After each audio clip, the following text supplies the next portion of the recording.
Good afternoon, good evening, good zinta, good y'all, whatever it may be where you are. I'm not Sports Cards. Hope you're doing well. On this episode, we asked the question, are there going to be Star Wars cards from the new show Skeleton Crew? Right? So remember, like, subscribe.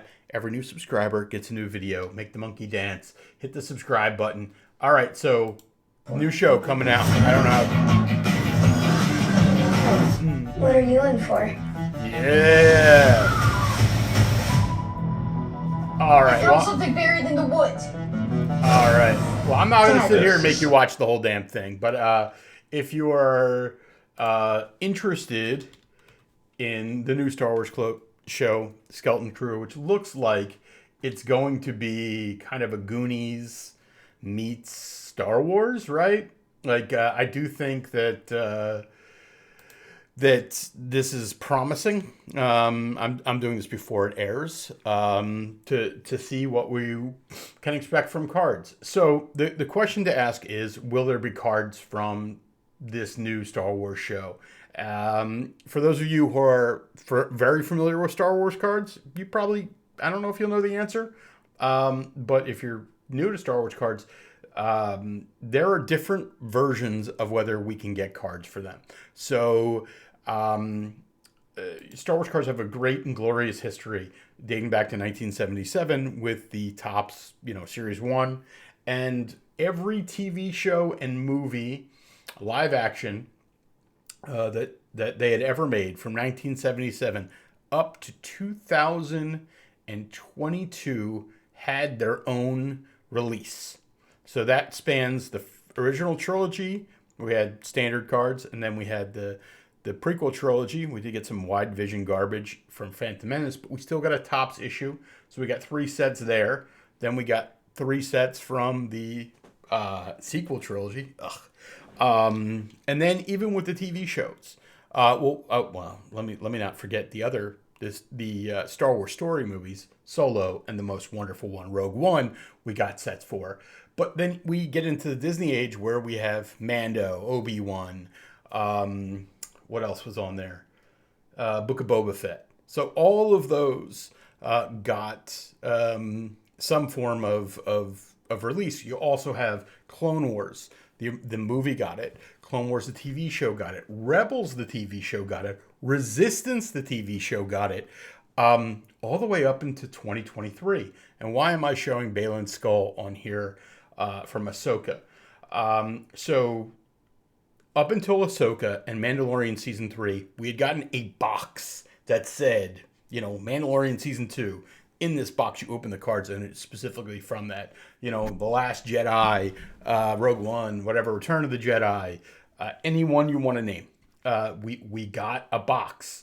And it's the first show to not get a box, true show, was The Bad Batch, which I think has something to do. They didn't do a ton for Clone Wars, and they did not do a ton for Rebels. Rebels only had its very first season, and then they would get interspersed throughout the other kind of collector sets. I think it's I'm a person who goes after the sets from those boxes. So I was very disappointed when we did not get an Ahsoka. We did not. You know what? I just realized that I'm telling a bit of a fib. Because it wasn't Ahsoka. It wasn't Mandalorian Season 3. It was the best Star Wars show ever made. Andor did not have cards, which is still to this day one of the greatest disappointments. So the answer to the original question, will we get a box that we can rip cards from that says Skeleton Crew on it? I would say is almost zero. I'd say less than 5%. Now, Topps makes these on-demand cards. So you have Topps Now and you have Throwback Thursday, which is what we're looking at here. So Ahsoka and Andor and Mandalorian Season 3, actually that's not true. Mandalorian Season 3 and Andor both got their Topps Now sets. Ahsoka did not. So I'm not a big fan of it, whether the on-demand, Topps Now, again, just named scenes from the show, whatever. So no, we didn't get that. And Ahsoka's the first one that didn't even get a Topps Now. So Fanatics has completely abandoned the idea of doing sets specifically for a show. This was like 3 cards they did on Throwback Thursday. I think this is, whatever. I don't want to say this is trash, but what I'd say is like, this is not enough to me. I want a box of cards. And I want, scenes and character cards. So Skeleton Crew comes out today. It would have to be such an enormous success that for them to make it. I can't imagine it. For them to not make Mandalorian Season 3 or Ahsoka blows my mind. I will tell you that I have a pretty fairly good reason. Unacceptable. Do you understand? Do you understand? From Lucasfilm and the director and The Mandalorian. All right. Well, no, but so my theory on this, and I think it's pretty practical, is why the Fanatics has stopped making sets specifically from TV shows or movies. Some people say is that because like Obi-Wan was a huge failure and Book of Boba Fett was a huge failure. I don't think that's what it is. Although those were both big failures. I think there is, those shows were failures. But the reasoning for the cards being failures is simple. Is that when you have a narrow group of actors, you narrow the number of people who are going to want to buy it, right? And then what you really narrow is the number of hits, right? If you buy a Mandalorian Season 1 box or a Rogue One box or Force Awakens, because, when you go from the vintage style where there were no hits, there were no autographs and serial number cards or sketches, to nowadays where that's what everybody's after.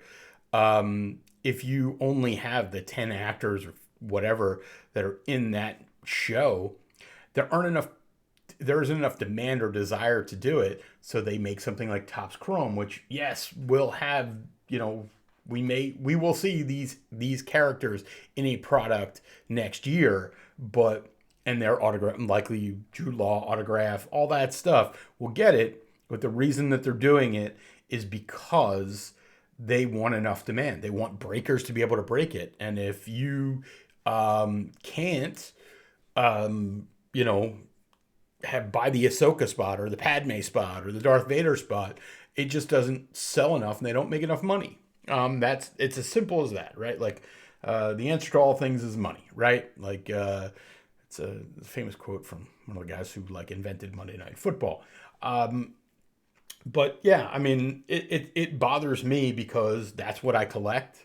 It really puts things to a time and place. The only thing that Topps has done is they've added the debut thing that they put in Topps Chrome this year, which they screwed up because half of the people inside of there, like Sabine and Grand Admiral Thrawn and Hera, should have had their debut thing on there. So they're still figuring it out, and I'm hoping that they will switch back. The truth about this is that the reason they do this is because they can, right? Is that the reason that they make sets that serve a broader audience or not, whatever, historical collectors, is because they can, right? Because collectors don't revolt. Even the people who love the old stuff still buy the new stuff. I don't really. What I do is I go out and I'll buy an old Mandalorian box or a Rogue One box or something like that because it's what I like. Doesn't mean I'm right. Doesn't mean you're wrong or whatever, or the people who collect the other stuff are wrong. It's just I miss it, and I wish there were a Skeleton Crew box coming out tomorrow. And the other part about this is that in the ancient history, cards used to be like a promotional material for movies.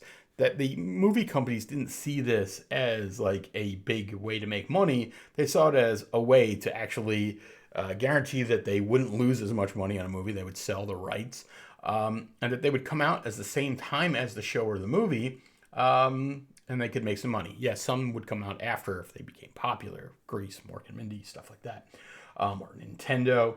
But like a big movie or Star Wars, it would be just like, a side thing. It wasn't, truly about the merchandising. But hey, this is not like, oh boy, back in my day, because back in my day is like 2022 when you could buy Book of Boba Fett. which are not bad cards, right? I collect Book of Boba Fett now a little bit, and I hated it when it came out. You can buy hobby boxes for like $40-ish. So, yeah, think about that next time you're spending. They're asking you to spend $250 on high tech to get you a random image of whatever. I don't know. I mean, pick your insert stupid Star Wars character that you don't care about here, right? If it were all Darth Vaders and Luke Skywalkers and Cassian Andors and Jins and Ahsokas and all that stuff, they need to put in the fluff with I can't even think of her name. It was like Pelimoto or whatever. Aura Singh, Berg, those type of characters. But so the answer is, I don't think we get Topps. Now, will you get Throwback Thursday? Sure. I mean, you might get Topps Living. I thought they were giving up on that. But supposedly maybe they're going to continue with one or two more of them. But I don't know. I'm excited for the show. I wish I could be excited about the cards. The other part about what Topps Fanatics don't do is they don't tell us anything, right? They don't tell us. They're not very transparent. All these companies are not transparent because they realize that if they don't tell us anything, then we can't feel like we're lied to. I mean, they did just take High Tech, which was supposed to be released at right about now, and push it to February. I forget where I heard this line, but it's like, I treat them like mushrooms. I keep them in the dark and feed them shit. Well, that's somewhat what I feel like being a Star Wars collector. But again, I'm positive going into the show, meaning that I think I will like it. I think people will like it. The pitchforks are not out like they were going into Acolyte. I think most people did not want to like Acolyte going into it. Most people didn't. I did not. Although, I'm at a point where I think I might be able to go back and try to rewatch it. I don't know how it'll sit, because I did not like Book of Boba Fett when it first came out. That was just all about expectations. And my expectations for this are, I don't know what the hell it's going to be, but I hope it's just fun, right? And if it's stupid, I'll be the first one to tell you. But I really wish we were getting cards, but we're not. So that's going to do it. Remember, like, subscribe. Tell me what you think. If you've watched Skeleton Crew, tell me whether you like it. Tell me whether you'd want cards. Tell me whether do you like this Throwback Thursday stuff or the Topps Now stuff. I can't bring myself to collect it.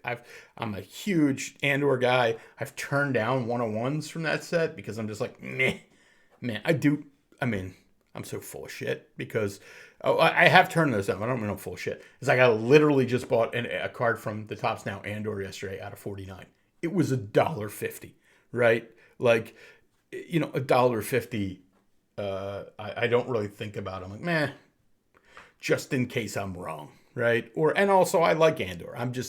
Most things that I don't collect are usually because the differential between the value that people put on them versus what I do. So $1.50 for a serial number card from Andor, and it's from the trailer set with Cassian on it. Sure, whatever. But yeah, tell me, did you like Skeleton Crew? Do you wish there were cards? Do you miss those days? Or do you prefer the new collector set or the other shit that goes on? Till then, remember to subscribe. You watch these videos and you do it all the time. You don't subscribe, you're stealing. You're stealing from me. You're stealing from my bulldog Albert. Here, look at this face. Right, I'm almost done, but look at this face here. That's Albert. Could you imagine stealing from Albert? Why would you do that? Anyway, I'm just messing with you. Like, subscribe. I'm Not Sports Cards. Enjoy the show.